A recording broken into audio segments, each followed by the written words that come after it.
on the Life Surfing podcast today, dealing with patterns in oneself. That is why you have to be very kind with yourself, you have to be a friend to yourself and notice all these aspects. Let it all come up. Even if it looks like the ground under the feet is disappearing and the fear is arising, the panic feelings are coming up, remember that you can watch it. You can watch it without identifying with it. And no need for too much seriousness in the daily life. I can say to you, give you a very clear answer. The only thing which may be disturbing is the seriousness, the judgments, the knowledge which one is clinging to. I recognize still certain strong patterns inside me, judgments and feelings, connected with feelings, and so from my understanding I can see where it perhaps can come, but of course but sometimes it seems so overwhelming, and in a way one is alone with oneself the whole life. So it's a very, very basic and important aspect what bringing up, because one thing we need to very clearly understand is the nature of that what we call the ego is like the nature of darkness. It is not there in a fixed way.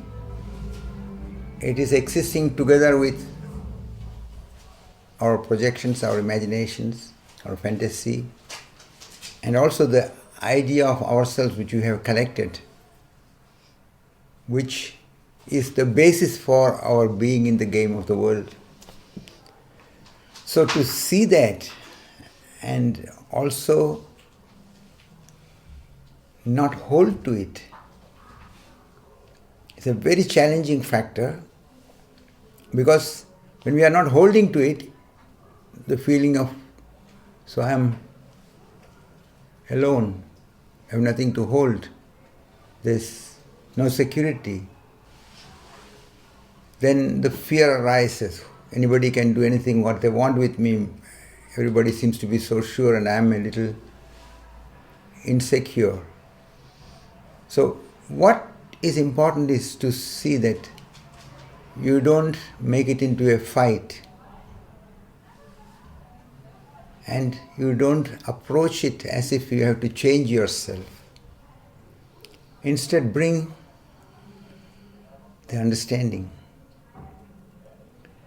Bring an awareness so that you are not putting the label and judging, but you are starting to see the undercurrent factors. What is behind this clinging to the judgments? What is behind these feelings? What identification is there? What desires are at work? And you will again come to this aspect of having to face that what looks to the normal way of looking as nothingness, as nobodiness. Only when you can consider and remember that behind this and beyond this, what the mind interprets as emptiness, is your beingness, is your dimension of true self. And to allow that, one has to be ready to let go of the usual kind of ideas of who we are, what we are, and also the feeling of security which it seems to provide. Because as long as we are believing that I am separate from the whole, there's always a division, I and the other. And this I is always insecure. It's identification with the body, identification with the personality, But the idea that I am separate makes you face the reality in a one-sided way of projection. That is why you have to be very kind with yourself, you have to be a friend to yourself and notice all these aspects. Let it all come up. Even if it looks like the ground under the feet is disappearing and the fear is arising, the panic feelings are coming up, remember that you can watch it. You can watch it without identifying with it. And slowly you will become familiar with the one who is behind all this. That is yourself, your beingness, your essential source, or that what leads you to the awareness of the divine. But this is the paradox, and that is why in the Sufi tradition they say, until you are ready to die, you cannot have anything from us, because not holding to the ego, not holding to the identity which we are so used to, looks like death, looks like having nothing to hold, as if there is no definition. And we are seeking definition. That is why in the Indian traditional teachings there is this expression, Nama Rupa. Nama is the name where we label and define things. Rupa is form. The attempt to hold the name and the form, that is how we get trapped. So bring awareness to these aspects, accept all what is there. Also accept the one who wants to have it all done very quickly so that now I have it. It's a subtle ego.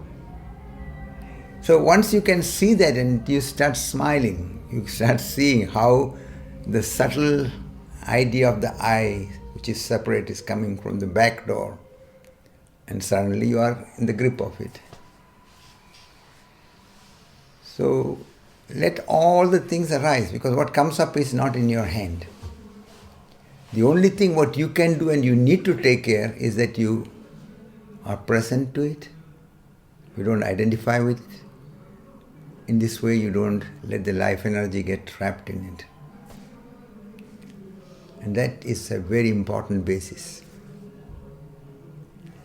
This is also why many people who are coming new to the inner work, they don't understand why there is not so much socialization. Why it is not like everybody being nice and goody and friendly and that is all kind of formally fixed.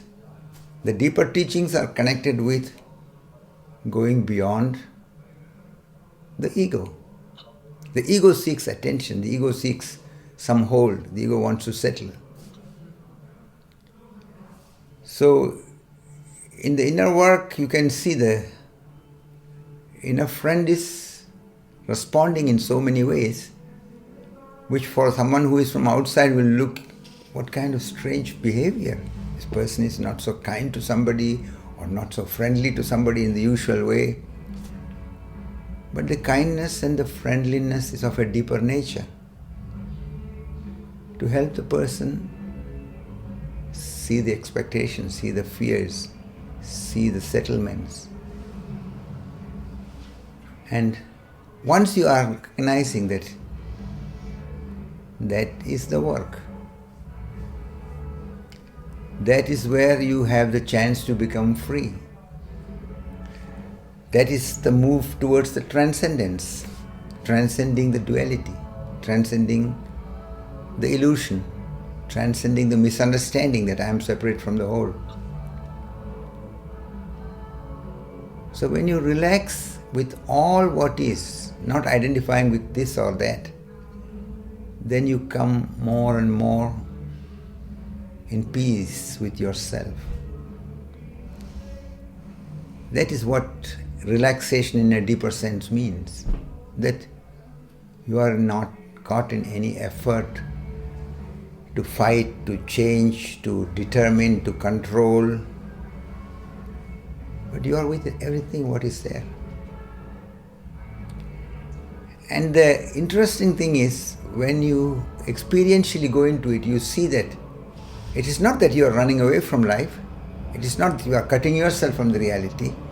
You are with the whole thing, but you are gaining a new way of connecting to the reality.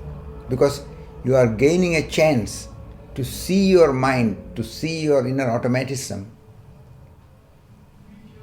and become capable to use it according to the deeper understanding what you have, according to the deeper intelligence, according to the sensibility of the heart, according to what is seen as healthy. Then you use your mind in service of life, you use your capacities in service of the divine, and it is very deeply fulfilling, because you are starting to begin the potential of love to become the basis of your reality. That is why when those who have been looking deeper have been always reminding, orient to being loving, orient to compassion. It is not trying to put on a show to make an image for yourself or anybody. It's not trying to prove to anybody that, oh, I am so compassionate, I am so loving. No. When you are orienting to love, what happens is your life energy is not getting automatically and blindly caught in the egocentric reactions. The ego needs negativity, it needs anger, it needs judgment, it needs aggressiveness, it needs hate, because then it is a way of defining. I don't like this, or there's a strong feeling of I hate that. Then you feel that I am somebody. So illusions are strengthened through blindly going into negative feelings. And when you don't go blindly into it and you just watch everything, watch the reality of it, you are not trying to suppress it. You are not fighting against the negativity. But you are just not going blindly with it. You are being present. You are being courageously honest with yourself. And in this process, something which can be called a transformatory development takes place. You start becoming more clear, more authentic, more at ease with yourself and with life. Then you start seeing that, oh, everybody is in their own way in the journey. Everybody is in their own way seeking to find clarity in their life. They want to be happy, they want to be loved, they want to love, they want to have fun, they want to feel at home. So in a way, everybody is in different ways seeking and searching. Some are not conscious, but some starts consciously searching. And those who consciously search see many things which otherwise one is going on following blindly. That is why when you start looking, you see, there is this judgment going on. There is this force of trying to change the other and demanding from the other. So once you see these things, it is very uncomfortable. But be happy that you are starting to see it. Previously it was going on the same way, but you were not seeing it. Now, through your initiative, through your conscious way of encountering things, you are starting to notice it. So it's a very valuable development. But you have to be patient. You have to see that this automatism is like when you are pedaling a bicycle. You pedal a bicycle and then after a while you stop pedaling, but still it is running. And when it's going downwards, then it will run even faster. So you have to wait. Stop pedaling and then wait. And by a moment will come that there is no momentum given to this automatism. And then you can clearly see that this is not what is coming from your intelligence. This is not coming from your deeper sensibility. It's not yours. It's part of a conditioning, part of a misunderstanding. So be patient, be playful, and all the four P's: patience, presence, playfulness, persistence.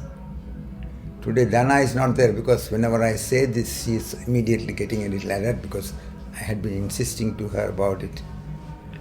So this is very important when you can recognize that you need to bring the remembrance in different ways.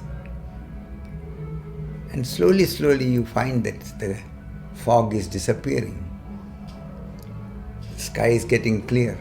The sun is shining stronger. And a moment comes where without any effort, you see that the negative processes cannot overtake you.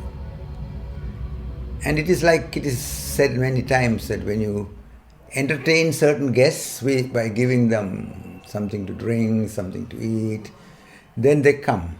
But when you are not entertaining them and you are being in a way a little indifferent, then these guests don't come to you. So it is like that. When you don't entertain the negativity, just by observing, not giving any energy, not fighting, not trying to get rid, you don't give any attention in that way. And then they have no power over you. By and by, you see that the power was only because you were giving it strength, indirectly, unconsciously.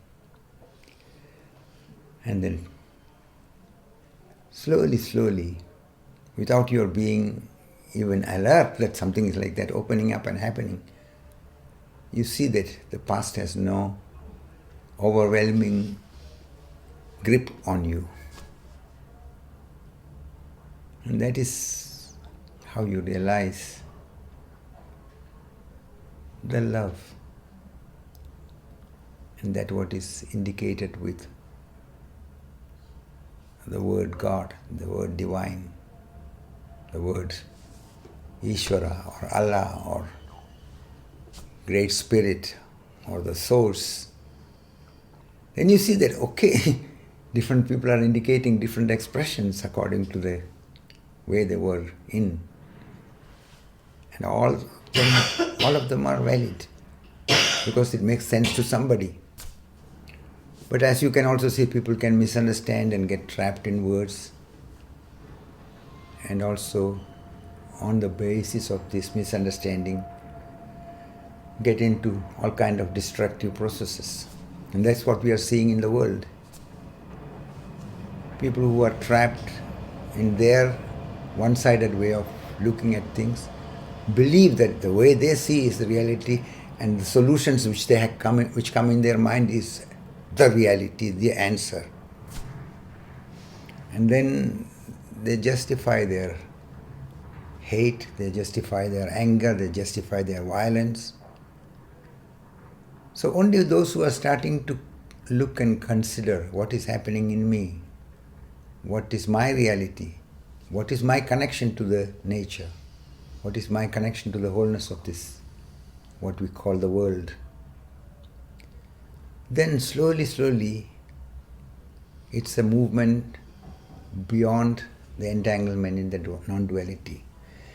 It's a movement beyond the ego to the dimension of your true self, to the divine.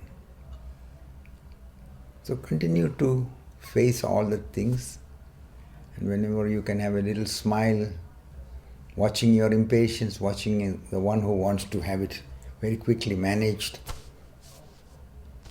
smile and let it also pass by. More in moments.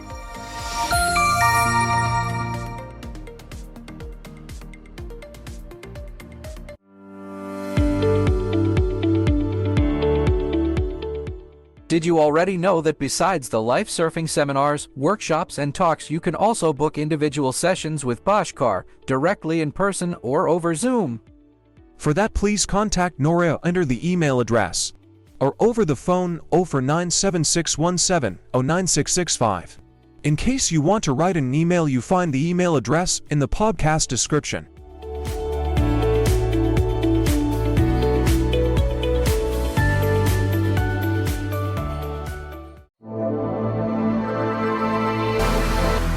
Participate in the Life Surfing Holiday Seminar to learn the art and science of joyously surfing on the waves of life, 16 to 31 August 2024. Register now via email and phone.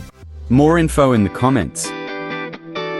Register until June 30th to get 20% off.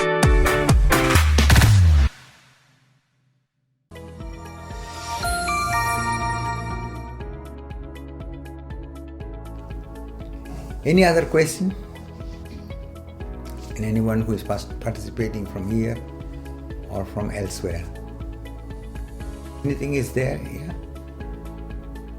I was wondering, because one time I once in a while I transition when I'm in Freiburg, so I carry my suitcase with me, and if it's okay or if it's disturbing in the room or in the hallway or what, it's just that I would like to know. Wow, very important question. I can say to you, give you a very clear answer.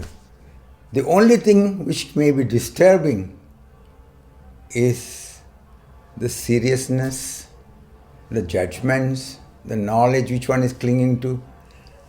So if that is not in the box, there is no problem. Okay. Thank you. That's all I needed to know for now. That's good news. Thank you. Anything else in anyone?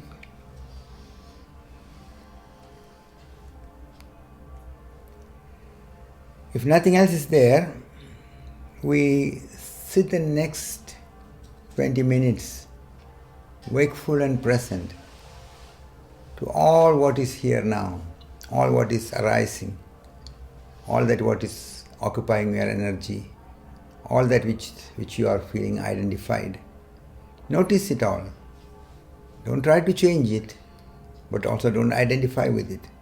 And the subtlest thoughts, subtlest feelings, subtlest attitude, undercurrent judgments and calculation. See everything. So with this inner wakefulness and presence, with closed eyes we sit the next 20 minutes.